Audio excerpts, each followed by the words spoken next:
नमस्कार, खबर उत्तराखंड में आप सभी का स्वागत है। मैं हूं आपके साथ यश शुक्ला। करेंगे खबरों का, लेकिन उससे पहले एक नजर सुर्खियों पर।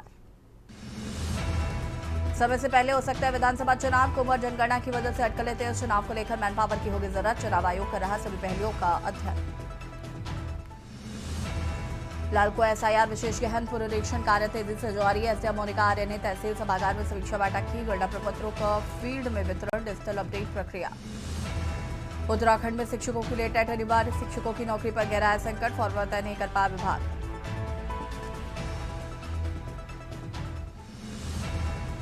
उत्तराखंड में एसआईआर अभियान में लगेंगे टेक्निकल वॉलंटियर। बीएलओ संघ करेंगे सहयोग। फॉर्म वितरण के बाद करेंगे डिजिटाइजेशन। पाकिस्तानी सिख परिवार को हाईकोर्ट से राहत। भारत छोड़ने के आदेश पर लगी अंतरिम रोक। राज्य सरकार को 4 सप्ताह में जवाब दाखिल करने को निर्देश। देहरादून में ऑपरेशन प्रहार में 1400 से अधिक नशा तस्करों और अपराधियों पर कार्रवाई। बाहरी लोगों का भी सत्यापन किया गया। आप देख रहे हैं के न्यूज, खबरों का सारथी। 2027 की शुरुआत में प्रस्तावित उत्तराखंड विधानसभा चुनाव को लेकर असमंजस बढ़ गया है। कुंवर जनगणना की वजह से चुनाव समय से पहले कराए जाने के कयास लगाए जा रहे हैं। वहीं राज्य मंत्री ज्योति प्रसाद गौरला की माने तो चुनाव कब और कैसे होगा, ये भारतीय निर्वाचन आयोग केंद्र सरकार के परामर्श के बाद तय करेगा। लेकिन चुनाव में बड़ी संख्या में फोर्स और मैन पावर व्यवस्था बड़ी चुनौती है। फरवरी में जनगणना का दूसरा चरण शुरू होगा और अर्धकुंभ भी है। ऐसे में चुनाव समय से पहले हो सकते हैं। हालांकि चुनाव कब होंगे ये कहना मुश्किल है, लेकिन दोनों तरह की संभावनाएं बनी हुई हैं। अंतिम निर्णय चुनाव आयोग का होगा।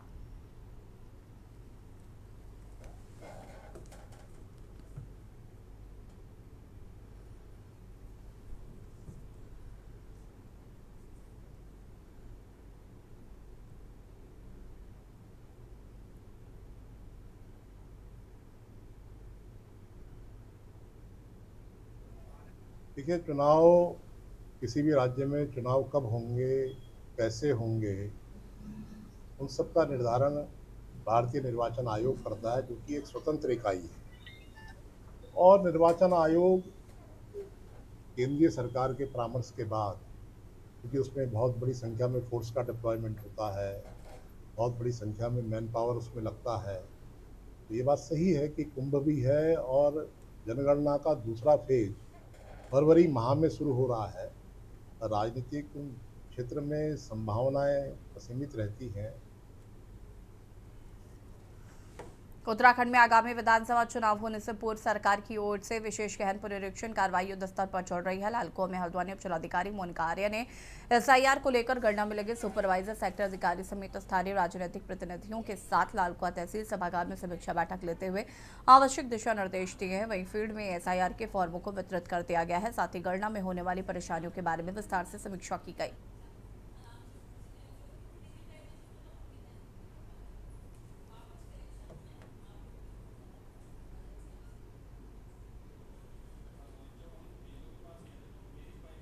पूरा कार्यक्रम है ये हाउस टू हाउस विजिट का। ये प्रारंभ हुआ है 8 जून से और इसमें बीएलओ द्वारा 7 जून तक घर घर जाकर के गणना प्रपत्र इन्यूमरेशन फॉर्म को डिस्ट्रीब्यूट किया गया है। और अब हमारा लगभग लालकुआं विधानसभा का डिस्ट्रीब्यूशन तो समाप्ति की तरफ है। अब हम जो है इसमें फॉर्म को मतदाता के द्वारा भर करके डिजिटाइजेशन का कार्य किया जाएगा। तो आज जो हमारी मीटिंग थी, इसमें हमने सुपरवाइजर्स को बुलाया हुआ था। इसके अतिरिक्त हमारे सेक्टर जो हमने ऑफिसर्स लगाए हैं उनको भी यहाँ पे बुलाया था, और हमारे राजनीतिक पार्टियों के जो प्रतिनिधि हैं, चूँकि हमारे BLA 1 होते हैं और BLA 2 प्रत्येक बूथ पे होते हैं। देहरादून से मतदाता पुनरीक्षण अभियान को लेकर बड़ी अपडेट सामने आई। राज्य में विशेष मतदाता पुनरीक्षण अभियान के तहत गणना प्रपत्रों के वितरण और सत्यापन कार्य में तेजी लाई जा रही है। सचिवालय मीडिया सेंटर में आयोजित प्रेस वार्ता में अपर मुख्य निर्वाचन अधिकारी डॉक्टर विजय कुमार जोगदंडे ने अभियान की प्रगति की जानकारी दी। उन्होंने कहा कि भारत निर्वाचन आयोग के निर्देशानुसार 8 जून से 7 जुलाई तक चल रहे इस अभियान के तहत 17 जून तक प्रदेश के 96% मतदाताओं तक गणना प्रपत्र पहुंचाए जा चुके हैं।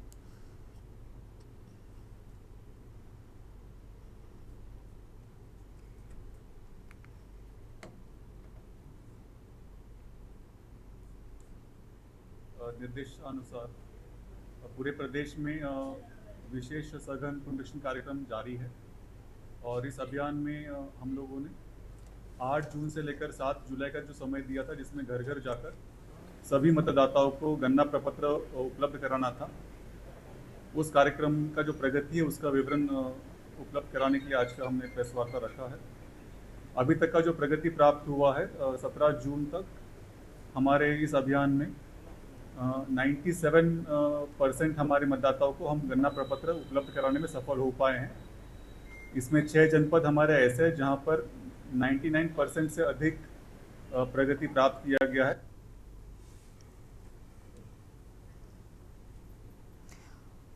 और सीधे आपको ले चलते हैं दिल्ली, जहां पर कांग्रेस बात करते हैं। मानसून सीजन को देखते हुए नगर निगम ने अपनी तैयारियां तेज कर दी है। नगर आयुक्त ने कहा कि बरसात के 3 महीनों में संवेदनशील क्षेत्रों में आपदा की आशंका अधिक रहती है। इससे नगर निगम ने 24 घंटे संचालित होने वाला आपातकालीन कंट्रोल रूम सक्रिय कर दिया है। इसके साथ ही शहर के नालों और नदी नालों की सफाई का कार्य लगातार किया जा रहा है। नगर आयुक्त ने बताया कि रिस्पना नदी सहित अन्य जल निकासी तंत्रों की बड़े स्तर पर सफाई का अभियान चलाया जा रहा है।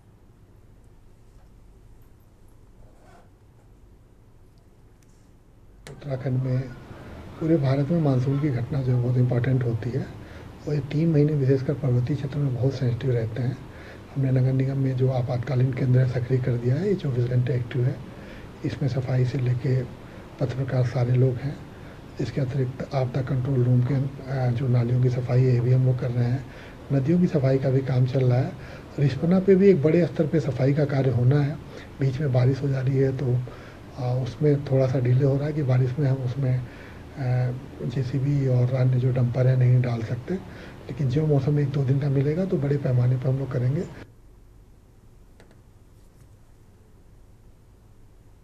और सीधे आपको ले चलते हैं दिल्ली, जहां पर कांग्रेस की प्रेस कॉन्फ्रेंस हो रही है। सुन लेते हैं। सिर्फ इसलिए कि एग्जाम सेंटर तक पहुंच जाए, लेकिन इस देश के नौजवानों को कीड़े मकोड़ों जैसी जिंदगी देने वाली सरकार कहां होश में आई।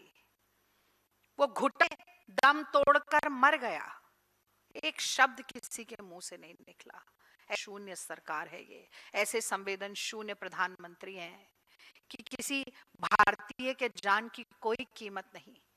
कल भी वहां पर इंस्टाग्राम पर कितने वायरल हुए, इस पर चर्चा कर रहे थे हमारे देश के प्रधानमंत्री। आनी चाहिए, धिक्कार है। कल राहुल गांधी जी ने लिखा कि जब सरकार सुनने को तैयार ना हो तो आवाज ऊंची करनी पड़ती है। तो आज आवाज ऊंची करके सरकार को जगाने का दिन है।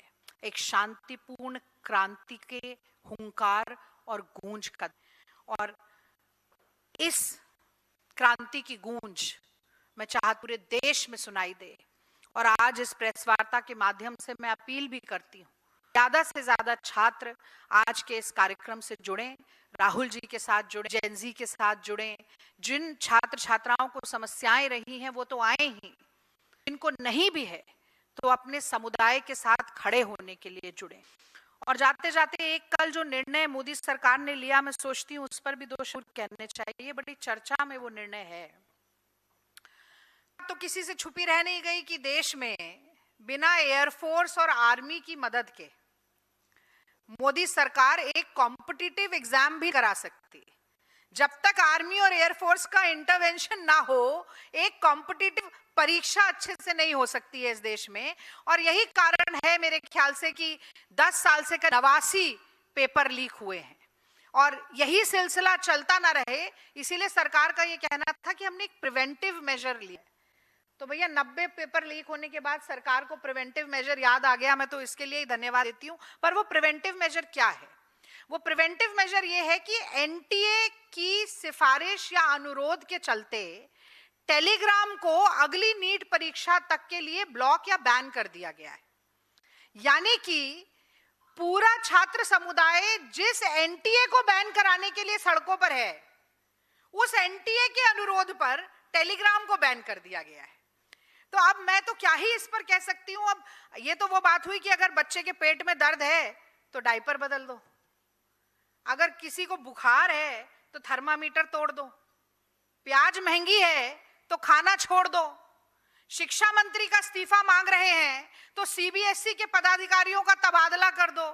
और एक स्ट्रक्चरल प्रॉब्लम की रूट कॉज या जड़ पर जाने के बजाय एक बैंडेड सॉल्यूशन उसके ऊपर चिपका दो। लीपापोती कर दो, थोड़ा सा नीजर्क रिएक्शन दे दो और कुछ समय के लिए लोगों को चुप करा। लेकिन ये अब बहुत पुरानी तकनीक हो गई है मोदी जी, अब ये चलने वाली है नहीं। और देख, विपक्ष तो बाद में बोलेगा, पहले कल टेलीग्राम के सीईओ और पावेल दुरोव जी उन्होंने कहना शुरू कर दिया। अब वो पूछ रहे हैं कि ये तो बता दीजिए, आप इतने नाकारा और निकम्मे हैं कि आप एग्जाम नहीं करा पा रहे हैं, तो जो 15 करोड़ टेली के यूजर हैं वो क्यों खामियाजा भुगतेंगे। फिर वो कह रहे हैं कि अगर सिस्टम ठीक नहीं है तो पेपर लीक तो किसी और प्लेटफॉर्म पर शिफ्ट हो सकता है, वीएन बदलकर लोग टेलीग्राम का इस्तेमाल कर सकते हैं। और एक बात उन्होंने जो गौरतलब है, उन्होंने कहा कि ये मुझे लगता है कॉम्पिटिटिव वॉर के चलते ये बैन या बढ़ गया है। वो रिलायंस इज पार्शियली ओन्ड जो व्हाट्सएप चलाता है, तो ये व्हाट्सएप को तरजीह दिलाने के लिए तो ऐसा नहीं है कि टेलीग्राम को बैन कर दिया, अब हम तो कुछ नहीं कहेंगे। देखिए, हम बोलेंगे तो बोलेंगे कि बोलती है कि अब व्हाट्सएप पर तो पूरी यूनिवर्सिटी चल रही है, सारा अंधभक्तों का ज्ञान, ट्रोलर्स का ज्ञान, कांग्रेस के लिए झूठ पे झूठ सब यूनिवर्सिटी से परोसा जाता है। और अब हम नहीं जानते कि मोदी डिग्री कितनी सच्ची है नहीं है, पर अब ये समझ में आ रहा है कि कहा मैंने था कि ना खाऊंगा ना खाने दूंगा, पर लगता है कि असल में वो है ना पढ़ा था ना दूंगा, ना डिग्री ली थी ना लेने दूंगा। पर हाँ, नहीं, माफ की, टायर पॉलिटिकल साइंस की डिग्री तो है मोदी जी के पास, वो हमें नहीं भूलना चाहिए। बहरहाल यह प्रत्यारोप तो चलते रहेंगे। आज मोदी जी दुनिया के ही कोने में हो, अंतिम बात मैं ये कहना चाहती हूं कि 17 आज कोटा में, 10 जुलाई इलाहाबाद, 11 जुलाई को पटना में और 14 जुलाई को दिल्ली जेनजी की आवाज बुलंद होगी। एकता प्रतिपक्ष राहुल गांधी करेंगे, एनएसयूआई जाखड़ के नेतृत्व में, यूथ कांग्रेस उदय भानु चिब के नेतृत्व में, और कांग्रेस का हर बब्बर शेर करेगा। और मैं चाहती हूं कि इसमें शिक्षा व्यवस्था से परेशान जो भी हो, छात्र छात्रा हो, उनके अभिभावक हो, कंसर्न सिटीजन हो, सब मुहिम का हिस्सा बनना चाहिए, क्योंकि मोदी जी अपनी नाकामियों को, अपनी सरकार की नाकामियों को छुपाने के लिए इन प्रकार साम दाम दंड भेद हर चीज का इस्तेमाल करेंगे।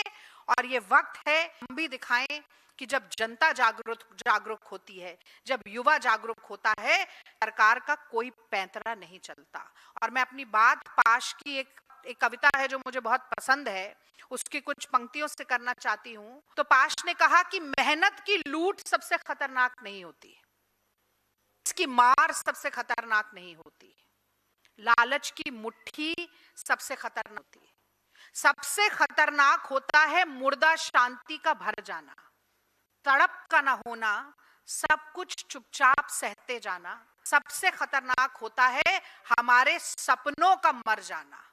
तो 2 करोड़ नौकरियों का सपना दिखाकर कैसे उस सपनों को चकनाचूर किया। पहले कहा कि जुमले हैं, कहा कि नाली की गैस पर पकौड़े तलो, और आज इस लायक भी नहीं छोड़ा, सालों साल मेहनत करने के बाद, अपनी जमीन कर्जा लेने के बाद, अपनी प्रॉपर्टी गिरवी रखने के बाद जो माँ बाप पढ़ाते हैं बच्चों को, उनके पेपर लगातार लीक हो, परीक्षा रद्द हो, उनके जीवन का हर सपना तार तार हो, इस लायक करने, इस बदहाली पर छोड़ने वाले मोदी जी, आपकी जो साजिश है कि वानों को इतना हताश कर दो, इतना निराश कर दो, बेरोजगारी पर इस कदर लाद दो कि या तो वो आत्महत्या की तरफ धकेल दिए जाएं या फिर हिंसा और सांप्रदाय की तरफ धकेल दिए जाएं। और यहाँ रुकेंगे छोटे से ब्रेक के लिए, जो हाजिर होता है। आप देख रहे हैं के न्यूज़, खबरों का। ब्रेक के बाद एक बार फिर से आप सभी का स्वागत है। रुक करेंगे खबरों का। बनबसा में मेडिकल स्टोर संचालक पर दर्ज दुष्कर्म और पॉक्सो मामले में नया मोड़ आया। पीड़िता के परिजनों ने आरोप लगाया है कि कुछ लोग उनके घर पहुंचकर मामले में समझौते का दबाव बना रहे हैं और विभिन्न प्रकार के प्रलोभन दे रहे हैं। आरोपियों के खिलाफ कार्रवाई न होने से नाराज परिजनों और क्षेत्र की महिलाओं ने थाने का घेराव कर पुलिस के खिलाफ प्रदर्शन किया।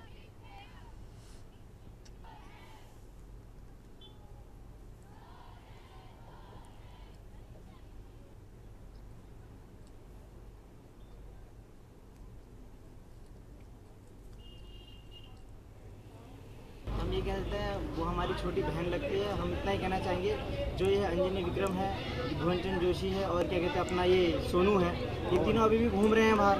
इतना समय हो गया, पुलिस कह रही है कभी आज मिलेंगे, कल पकड़े जाएंगे, वो अभी भी बाहर हैं। वो जब तक आप पकड़े जाएंगे कैसे हो चलेगा? तो बहन का घर यहाँ से 100 मीटर की दूरी पे है। अब जब इतने ही लोग आसपास के लोग सुरक्षित नहीं है तो कैसे होगा? पुलिस ने थोड़ा इसमें कड़ा संज्ञान लेना चाहिए। हम चाहते हैं कि उनको जल्द से जल्द यहाँ पकड़ के लाओ और उनको थाने में बंद करो, उनके पास सख्त सख्त कार्रवाई हो। डोईवाला नगर पालिका में कार्यरत कूड़ा गाड़ियों के ड्राइवर और हेल्पर वेतन कटौती के विरोध में हड़ताल पर हैं। कर्मचारियों का आरोप है कि निर्धारित वेतन में बिना किसी उचित कारण के लगातार कटौती की जा रही है, जिससे उनके सामने आर्थिक संकट खड़ा हो गया है। कर्मचारियों का कहना है कि ठेकेदार द्वारा मनमाने तरीके से वेतन में कटौती की जा रही है, जिसका वो लंबे समय से विरोध कर रहे थे, लेकिन कोई समाधान नहीं निकलने के बाद उन्हें हड़ताल का रास्ता अपनाना पड़ा। हड़ताल के चलते नगर क्षेत्र में सफाई व्यवस्था प्रभावित होने की आशंका जताई जा रही है।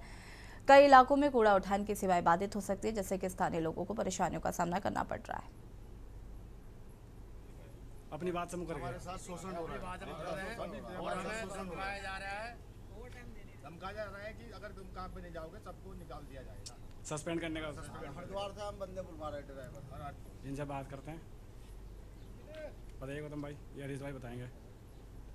हम हैं नगर पालिका के ड्राइवर और हेल्पर, जो कि हमारे से सैलरी की तय हुई थी ठेकेदार से, तो उस बात पर ठेकेदार कायम नहीं रहा, सबकी सैलरी कम कर दी। ड्राइवर की जो कि हमारी सैलरी थी 19,530 रुपये, हेल्पर की थी 15,000, हेल्पर की थी 15,000, उसकी कर दी 10,000। अब 10,000 उसमें से कट रहे हैं और छुट्टी करेगा आदमी, क्या बचेगा, क्या देगा किसी को?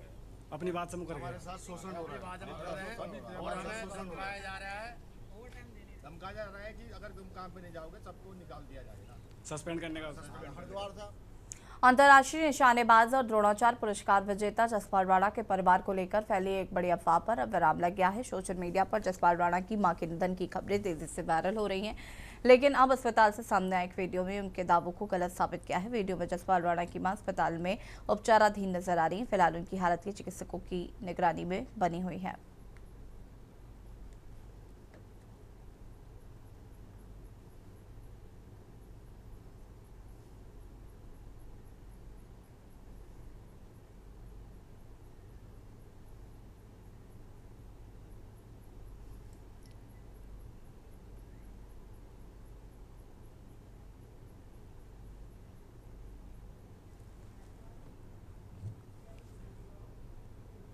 खबर डोईवाला से है, जहां पर सिमलास कराट पे स्पर्श गंगा अभियान के तहत पहला सशक्तिकरण एवं सम्मान समारोह का भव्य आयोजन किया गया। कार्यक्रम के मुख्य अतिथि के रूप में स्पर्श गंगा अभियान की राष्ट्रीय संयोजिका, फिल्म निर्माता, अभिनेत्री एवं समाजसेवी डॉक्टर आरुषि निशंक उपस्थित रहीं। कार्यक्रम की अध्यक्षता सामाजिक कार्यकर्ता प्रदीप कान्याल ने की।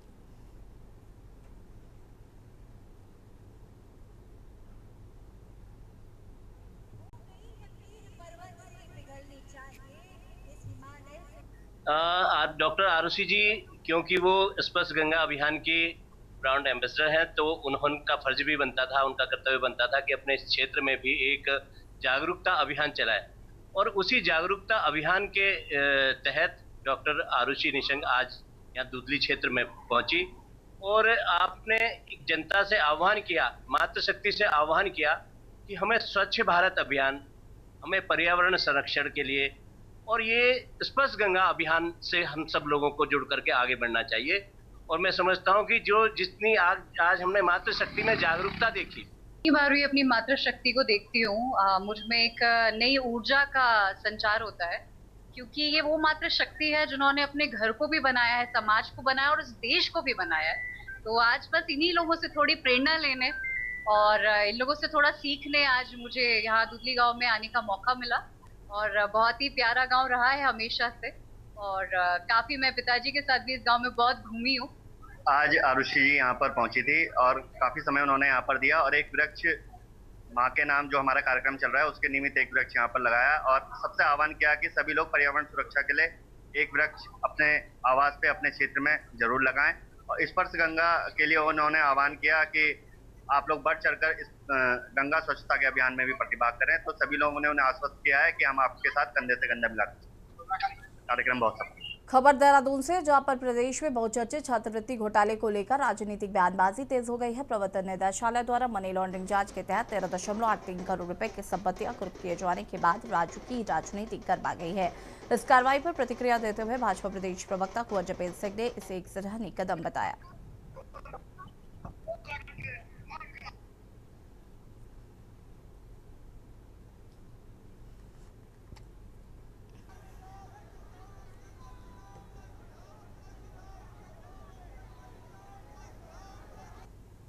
कि देश के अंदर छात्रवृत्ति घोटाला कांग्रेस के जमाने में हुआ और उत्तराखंड में भी जब कांग्रेस की सरकार थी उस समय का ये छात्रवृत्ति घोटाला हुआ। और अब जिस तरह से प्रवर्तन निदेशालय ने छात्रवृत्ति घोटाले के आरोपी संस्थानों के खिलाफ कड़ी कार्रवाई की है, उनकी संपत्तियां जब्त की हैं, तो ये प्रवर्तन निदेशालय का बहुत अच्छा निर्णय है, बहुत अच्छा उनका जो है ये कदम माना जा रहा है। छात्रवृत्ति उन गरीब निर्बल छात्रों को मिलती है जो पढ़ना चाहते हैं, उनके अंदर पढ़ने की ललक है, उनके अंदर प्रतिभा है। उत्तराखंड सरकार ने वर्ष 2026-27 में पर्यटन परियोजनाओं गतिविधियों के लिए 514 करोड़ रुपए के बजट का प्रावधान किया है। पर्यटन मंत्री सतपाल महाराज ने बताया कि राज्य में अल्ट्रा मैराथन, पर्वतारोहण, रिवर राफ्टिंग, पैराग्लाइडिंग और विंटर कार्निवल जैसे आयोजनों के लिए एडवेंचर इवेंट कैलेंडर तैयार किया गया है।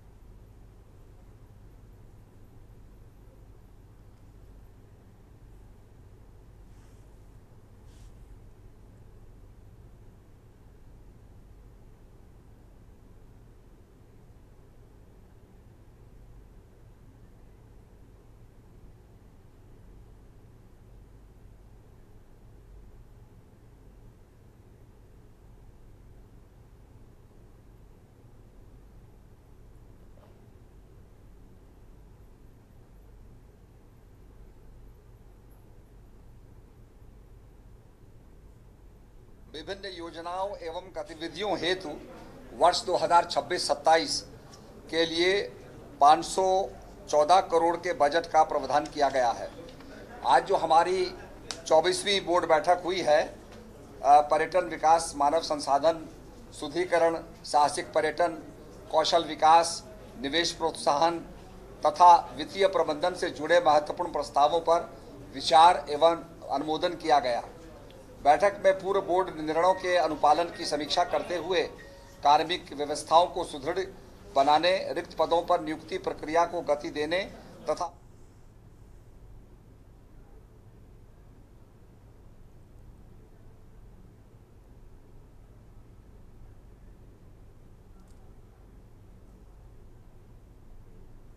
और खबर उत्तराखंड में फिलहाल आता है और सीधे आपको ले चलते हैं उत्तर प्रदेश के लखनऊ, जहां पर सपा सुप्रीमो अखिलेश यादव प्रेस वार्ता कर रहे हैं। क्या कुछ कह रहे सुन लेते हैं।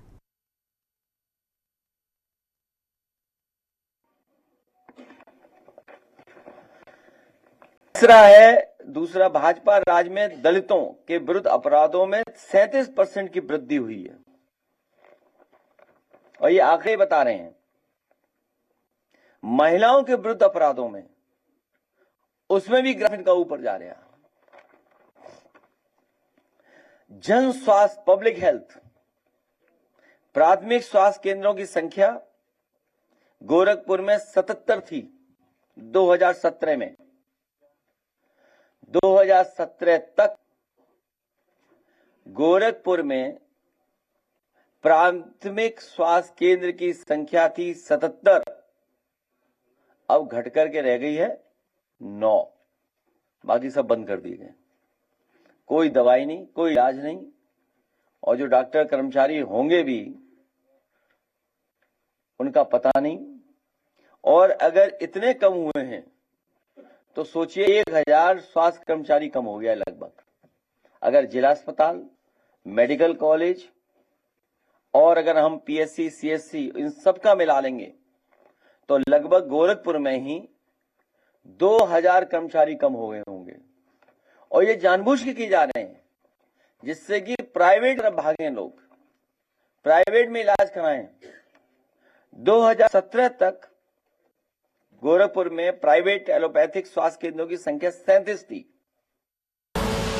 आप देख रहे हैं की न्यूज, खबरों का